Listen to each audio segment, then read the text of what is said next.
ഇന്ന് എൻ്റെ കയ്യിലുള്ളത് ഐഫോൺ 13 പ്രോ ആണ്. ഇത് ക്യാമറ ഇഷ്യൂലാണ് നമുക്ക് റിസീവ് ആയിട്ടുള്ളത്. നമ്മുടെ കസ്റ്റമർ യൂസ്ഡ് ഫോൺ വാങ്ങി പെട്ട ഒരു കേസാണിത്. പുള്ളി എടുത്ത സമയത്ത് ക്യാമറ നോർമലി ചെക്ക് ചെയ്തിരുന്നു. പക്ഷേ ഈ ഒരു കംപ്ലൈൻറ്റ് നമുക്ക് ക്ലിയർലി ഐഡൻറ്റിഫൈ ചെയ്യണമെന്നുണ്ടെങ്കിൽ ക്യാമറ 3x ഒരു വൈറ്റ് സർഫസിലോട്ടേക്ക് വെച്ച് നോക്കണം.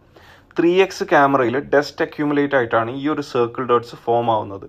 അദ്ദേഹം 2-3 സർവീസ് സെൻറ്റർ വിസിറ്റ് ചെയ്തപ്പോൾ അവരൊക്കെ ക്യാമറ റീപ്ലേസ് ചെയ്യണമെന്നാണ് പറഞ്ഞത്. പക്ഷേ ഈ ഒരു കംപ്ലൈൻറ്റ് ക്യാമറ റീപ്ലേസ് ചെയ്യാതെ നമുക്ക് സോൾവ് ചെയ്യാൻ പറ്റും. ഈ ഒരു non destructive cleaning agent use ചെയ്താണ് നമ്മളിത് റിപ്പയർ ചെയ്യാൻ പോകുന്നത്. അതിനുവേണ്ടി ആദ്യം തന്നെ ഫോണിൽ നിന്നും ക്യാമറ റിമൂവ് ചെയ്ത് സെപ്പറേറ്റ് ആക്കി വെക്കാം. നമ്മൾ നേരത്തെ കണ്ട ലിക്വിഡ് ഈ അൾട്രാസോണിക് ക്ലീനറിലോട്ടേക്ക് ഒഴിച്ചിട്ട് ക്യാമറ മൊഡ്യൂൾ ഈ ലിക്വിഡിൽ സബ്മേർജ് ചെയ്ത് ഒരു 10 to 20 seconds right and left move ചെയ്യാം. വൺസ് ഇറ്റ്സ് ഓവർ ഒരു 5 minutes ക്യാമറ ഈ കാണുന്ന പോലെ സ്റ്റാൻഡിങ് പൊസിഷനിൽ വെക്കുക. ഇനി നമുക്ക് ക്യാമറ ഫോണിലിട്ട് ടെസ്റ്റ് ചെയ്ത് നോക്കാം.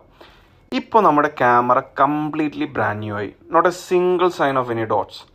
ഇതുപോലുള്ള സർവീസ് വീഡിയോയ്ക്ക് വേണ്ടി ഈ ചാനൽ ഒന്ന് ഫോളോ ചെയ്യാം. ഇനി നിങ്ങളുടെ പരിചയത്തിൽ ആരെങ്കിലും യൂസ്ഡ് ഫോൺ വാങ്ങാൻ പ്ലാൻ ചെയ്തവരുണ്ടെങ്കിൽ ഈ വീഡിയോ ഒന്ന് ഷെയർ ചെയ്ത് കൊടുത്തേക്ക്. ചിലപ്പോൾ ഉപകാരപ്പെട്ടേക്കാം.